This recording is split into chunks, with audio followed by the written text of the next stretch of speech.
Hello and welcome once again to Your Questions. I am Ibrahim Kiasante, your host. With me today to discuss and try and unravel your questions, giving you the answers, is Mulvi Shamsuddin Boating. And today we are going to look at loans, interest, and how many times a day Muslims really have to pray. Questions coming all over from countries in Africa. Keep your questions coming through africa@mta.tv. Don't change the dial. Join us.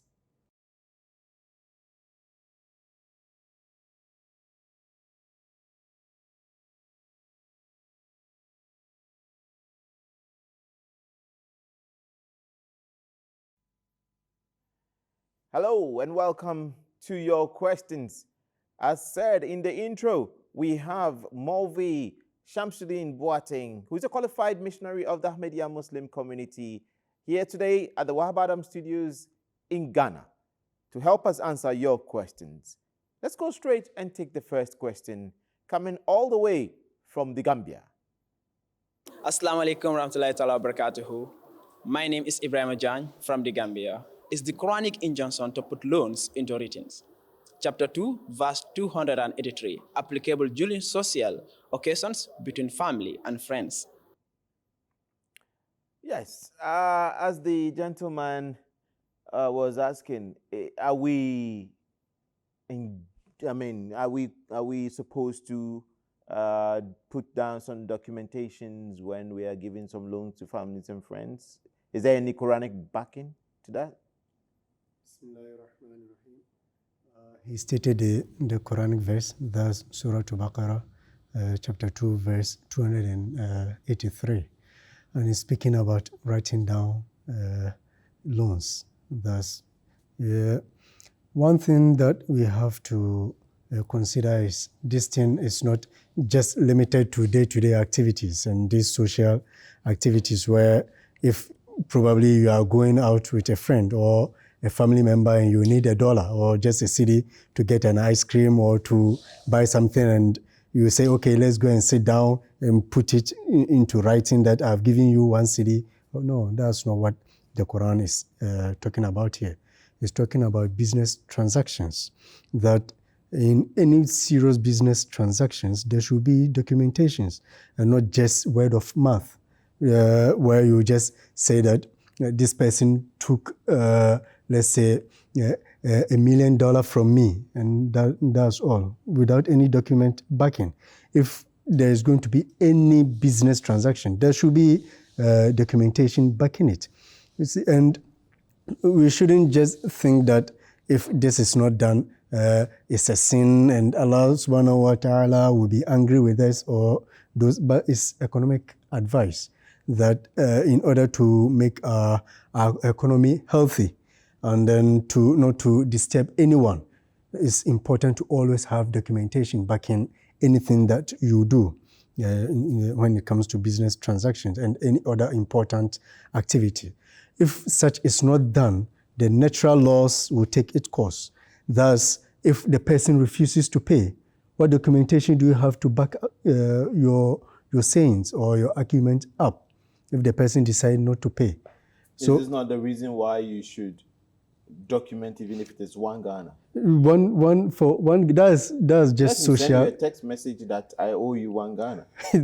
That's just a social activity, and just one-on-one is activity. It's just a waste of time. Just 1 Ghana cedi. So let's go. The print out of the sheet itself will be more than 1 cedi. It will be 2 cedis. Then you are even incurring debt than the amount of money that you owe. But is it not the same principle as if somebody commits a crime and they have to spend more money just to catch that person to serve as a deterrent? Let's spend money to have peace of mind. Yeah, that's why I said it's not just limited to these social activities.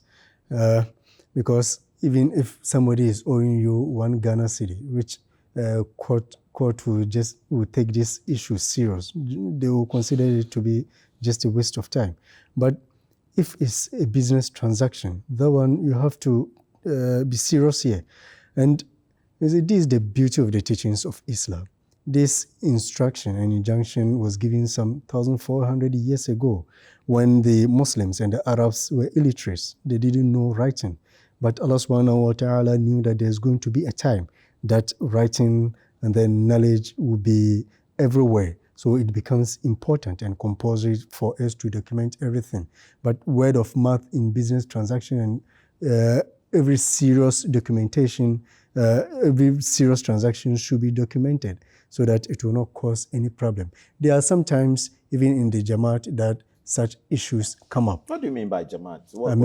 Even within the Ahmadi members, Okay. where that's So why the Ahmadiyya community. the Ahmadiyya community, or even within Muslims, where serious business transactions, they do not document it. And then just a word of mouth, and then it becomes a problem. But They bring normally it to... it's based on trust. He's my brother, he's my sister, and I know he or she is not going to do me wrong. So I don't think there is anything wrong Yes. not documenting it. When it goes pear-shaped, yes. Does Islam not have any remedies for that? Islam, that's why Having a gentleman's agreement. that's why I said if we don't imply or we don't comply by the teachings, the injunctions of the Quran, then the nature will take its course. And that's where when the person refuses to pay because you just trusted the person, and now the person that you trusted is not fulfilling his promise. What do you do? Where do you take it to? And it becomes a lot of issues and a lot of problems where sometimes it leads to even murder in other social environment, because you are saying we do not give you, and there's no testimony and there is nothing to back it. So sometimes people just take it up to themselves that let me just kill you and move on. But Islam is against all these things.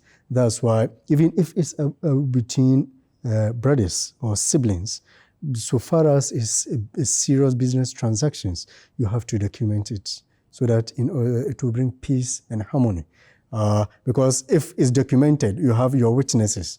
The person cannot just say you didn't give him or her anything.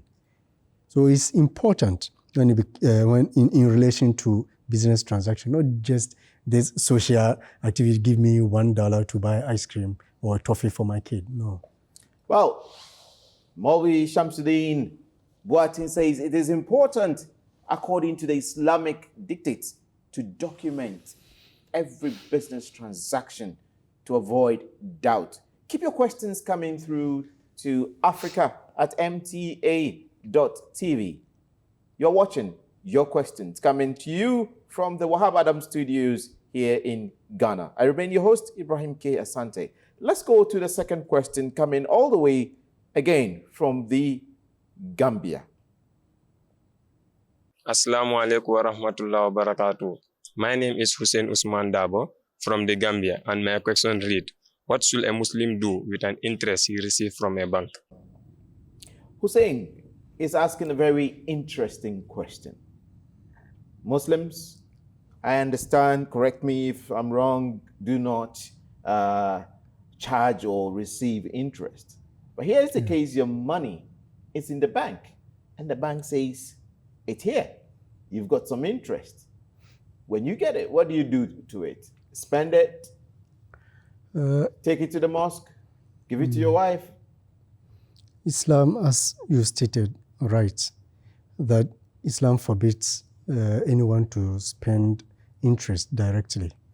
It highly condemns charging of interest, and then even compares those who do that to that of somebody that has been smitten with madness. The fact of the matter is we are in a situation that you will be compelled to deposit your money in bank where probably interest will be without any doing of yours. So what we have to bear in mind is, so far as Islam does not allow you to spend it directly on you in any way that will benefit you directly. So the Promised Messiah, that is the founder of Ahmadiyya Muslim community, has made it clear that when it becomes like that, when you find yourself in such a situation, the best thing that you have to do is donate that money to the community, to the Jamaat, to Ahmadiyya or Islam, and the Jamaat will use it in whatever means, could be publications, but for preaching purposes. And this also is a way of advising Muslims not to just deposit their money inside bank and just leave it. Let's say, in case you just leave, let's say, 1,000 cedis in your bank without using it for anything. At the end of the year, how much will it be? It will depreciate. So what Jamaat or Islam really encourages is that the money should always be into business or going and coming, so that you will not be at loss. If it will even be better if probably you seek an advice from professionals that you could invest such amount of monies into something, probably properties, where it does not affect it, because that one, as day goes by, the prices rather go up. But if is that not an interest? No, that's not an interest. That will be probably you are investing, and there's the Quran has differentiated that there's difference between business and then interest. This one, you bought a property and you are selling, so you are not charging interest. And even interest, when you see this Judaism, their teachings, they are even against interest as well. And what is, once I was in a car with an Christian, the driver, and we were talking, and he brought the issue of interest and how happy he is always finding comforting when borrowing from Muslims. He said he always takes his loans from Muslims because... So he's a habitual borrower. Because Muslims, no matter what, they don't take interest, and it's soft loan, and that is very healthy. Because interest it causes havoc. How could someone who cannot afford anything comes for a loan, and then you charge the person that when he is returning, he has to add up? So it becomes like the person would be a habitual, will always go for the loan and the interest. Don't you think that it's also a business? I have my money, and the money is supposed to be used for some business. But somebody comes and wants to take that money, which was meant for a business. And that business would have brought a profit or return on capital invested, let's say 10%. And I graciously say that I'll give you this money, but add only 2%. I've even reduced the profit margin. Would you still call it interest? Yes, there's a difference between doing business and then interest. Interest is you adding up to a loan that somebody has come to you for. Maybe I'm in a loan business. If the person was in a comfortable situation, he wouldn't have come for the loan. And one thing the Quran makes clear is these people, they always say that a business is also as same as loan, where Allah subhanahu wa ta'ala has made the difference. And he has said that those who give loan, they are like those who has been smitten by shaitan or Satan. That is because there's no empathy, there's no sympathy. So should they not give the loan at all? You give and then use the money for their business and get profit? Somebody will say, okay, fine, I'm not going to give anybody any loan. I'll use my business for my money for business and make some profit. Is that what we are trying to say? If Muslims or everybody is going into business and it's not taking loan, this will even be beneficial to, and it's not taking interest, this will be beneficial to everyone.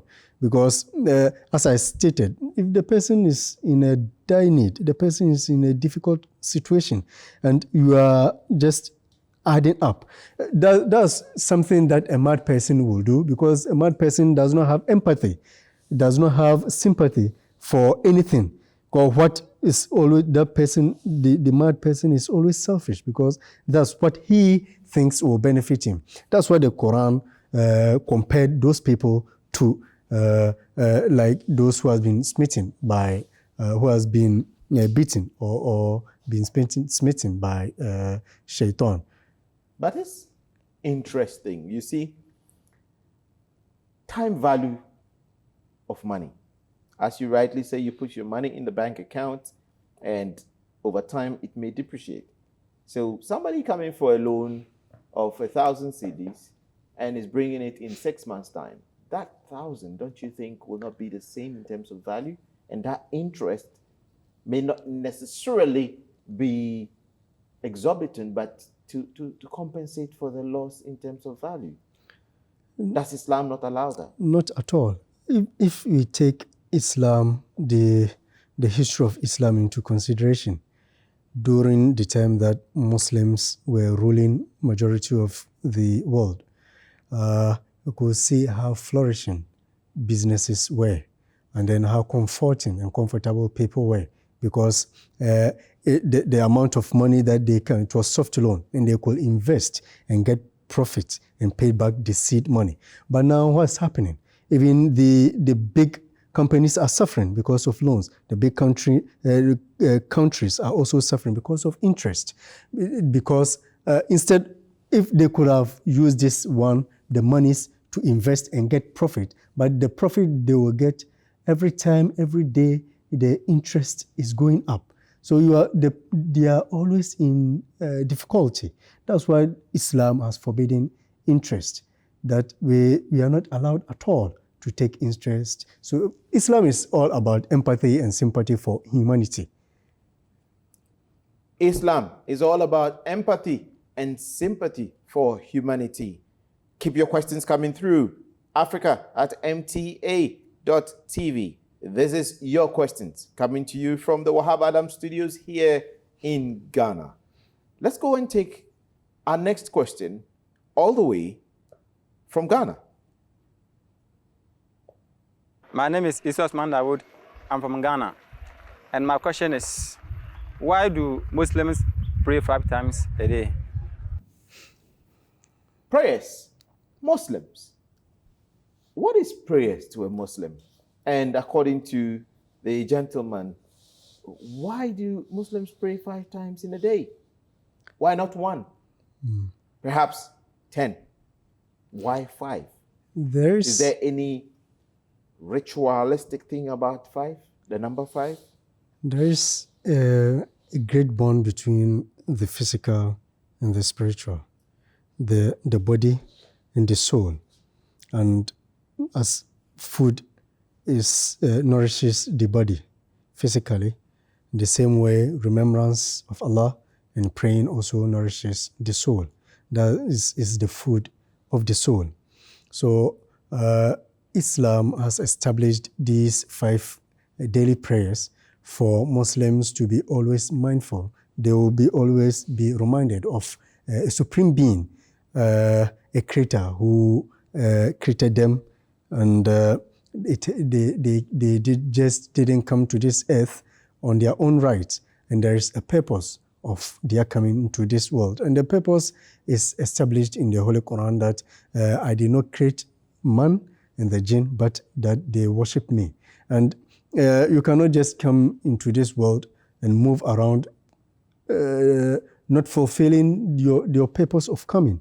And when we take into consideration all religions, the truth of the matter is every religion reminds its members about worship and then praying and remembering their creator. That has always been the establishment of religion, and then so that man could have that great bond and have a communion with his creator. The prayers washes away the sins, and then it keeps man away from committing evil. Without this, man will be highly involved in just materialism, and the life will become materialistic. If we are to leave man to do whatever he pleases, a time will come that he will not even believe in Allah subhanahu wa ta'ala, because he is being pushed by his desires, and whatever he wants is what he does. This is the reason why Allah subhanahu wa ta'ala has established these conditions, these 5 time periods, so that in every time period, man will be reminded. Muslims pray at dawn, and then the afternoon, the late afternoon, and then when there's dusk, and then when there is total darkness. All these Is it not too much? Not at all. 5 times a day? If you are to take, if you are to God consider, is supposed to know your mind and your heart. if you are to consider the number of times some people eat, then it will be even more than the number of prayers. Breakfast, brunch, lunch, then as within intermittently they will be taking biscuits, sipping tea and other things. All these things just for their body to get nutrients for their body and to nourish themselves. That's why Allah subhanahu wa ta'ala has also established these conditions. It's not 5. Even these 5 are the compulsory ones. There are other ones that are optional. In addition to the 5, there are optional ones that a Muslim is supposed to Will it also not take the whole time of a Muslim? 5 times a day? No, we have 24 hours in a day. And these prayers, if every prayer is taking 5 minutes or 10 minutes out of your 24 hours, it wouldn't, it's nothing out of the 24 hours. Just to remember your God within that hours so that you will not go astray.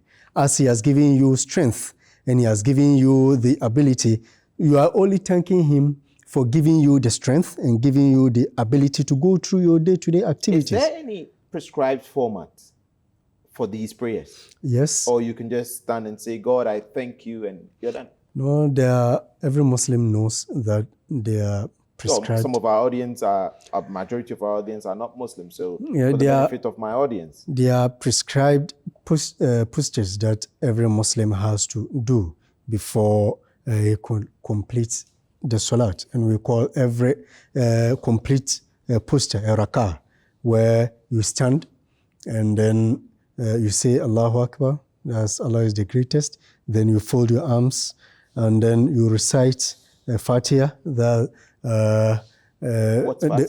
opening verse, the opening chapter of the Holy Quran, which is all about attributes and prayers. So you recite this and add any Quranic verse to it. Then you go into ruku. Thus you bend and hold your knees. And then you go back to standing posture. And then go to sujud. That's prostrating. And so in the Muslim prayers, you have to put your forehead down. Oh, yes. Why that? And that because... What does it signify? It signifies humility. And we know it's all about the face, that I am able to recognize you by your face. So you are just telling Allah that you are nothing. The face, the beauty that He has given you, you are just putting it down for Him. You are humbling yourself. Lie down flat on your belly with your face, hands, and everything. Is that not also humbling enough? That, like some Christians do? No, you see, Islam came to incorporate all these postures that other religions were doing. You could find in other religions, people stand up to pray, others also bow down, others prostrate, and others sit. And all this has been incorporated into Islam to make Islam complete. And prayer or salat is the highest form of worship. Incorporating all these things, is it not adulterating the pure Islam? No. What is the pure Islam? The pure Islam is what the Holy Prophet Muhammad brought. And after completing his teachings, Allah subhanahu wa ta'ala said, now everything is done. So He has completed His religion for him and has named it Islam. So that's the fact of the matter is we are only doing what we saw the Holy Prophet Muhammad doing. And that is the pure teachings of Islam. What the Prophet did is the teachings of Islam. So there is no need just putting your belly on the ground, because the Prophet Muhammad did not do that. And his teachings, his sunnah, that's his teachings, you can find it, that way of praying in his teachings. So we don't do that. We only do what we saw him do, and then what his companions also did. Does that mean that any other thing anybody does in prayer barring what the Prophet Muhammad, may the peace and blessings of God be upon him, did, it's not going to be accepted by God as a prayer? Of course, because if you're a Muslim and you are following the Holy Prophet, then you have to do what the Holy Prophet Muhammad ﷺ did. If it's about salat, then you have to abide by these postures. If not, then you can't tell me that you are praying. But you have other forms of worshiping where you can sit down, just read the Holy Quran, or you keep remembering the attributes of Allah everywhere you go. That one could be accepted everywhere because that's a form of worship. But when it comes to the salat, that one is prescribed and it has a format where you cannot go against the format and tell us that you are offering salat. No, it What cannot benefit is there for praying at all? I mean, what benefit do you derive from praying? That's why I made the example of food. I used food as nutrients for the body, and then it keeps us going, and it nourishes us and gives us strength. The same way, the same thing applies to salat. It's a food. Salat is food for the soul, and it nourishes the soul and it gives the soul strength. Then it means most people are dead out of praying hunger because they don't pray. Yes, if you don't pray, that means you are forfeiting and you are disobeying your purpose of being on this earth. If Allah subhanahu wa ta'ala says he brought you here just to worship him, and we should know that whether you worship him or not, he is Allah. Nothing is taken from his greatness, and nothing is added to his greatness. But if you obey him, then he will be happy with you.